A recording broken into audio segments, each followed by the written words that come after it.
Leading Educational Approaches for Pharmacogenomics in Secondary Education, LEAP. A study done by University of South Florida College of Pharmacy students Celeste Small, Bianca Lynch, Chantel Houston, Lamia Zimic, and faculty advisor Teresa Vo. Here are some key takeaways from our research project.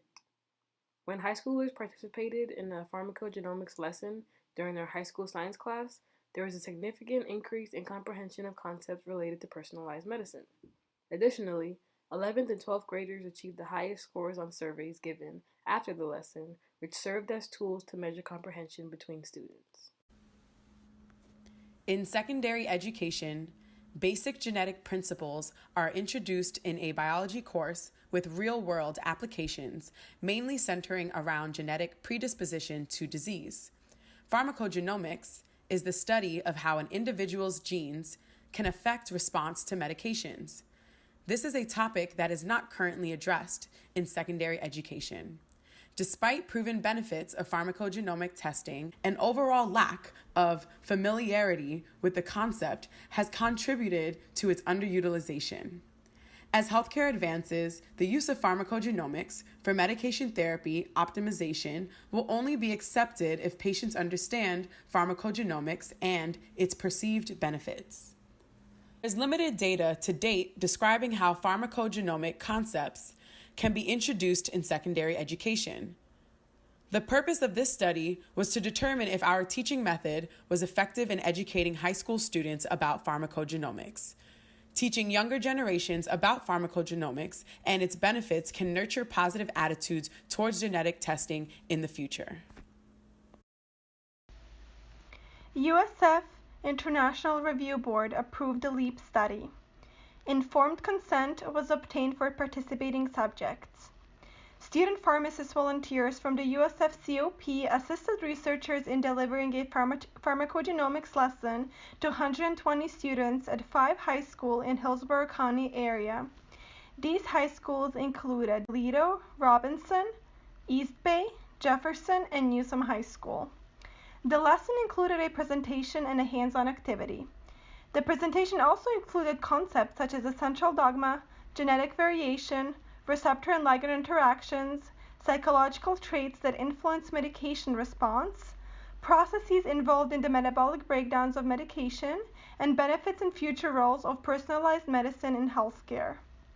The hands-on activity illustrated how genetic variation influences differences in taste perception. To standardize lesson delivery, volunteers were required to attend a training session and received a script to go along with the presentation beforehand. Subjects completed surveys assessing their knowledge of pharmacogenomics-related concepts before and after the lesson, thus serving as their own controls. A grade of 70% or higher was considered passing. Exclusion criteria included those subjects who were previously taught pharmacogenomics. The primary outcome observed differences in comprehension between pre-lesson and post-lesson surveys. Secondary outcomes observed differences in comprehension between age, grade, ethnicity or race, and gender. The McNemer test was used to analyze results for primary results, whilst the 2x2 contingency table was used to analyze results for the secondary endpoints. Differences in pass-fail outcomes between the survey given before the lesson and the survey given after the lesson are included in Table 1 under Results. The odds of passing the survey after participating in the lesson was 11 times higher compared to baseline of no exposure to a pharmacogenomics lesson.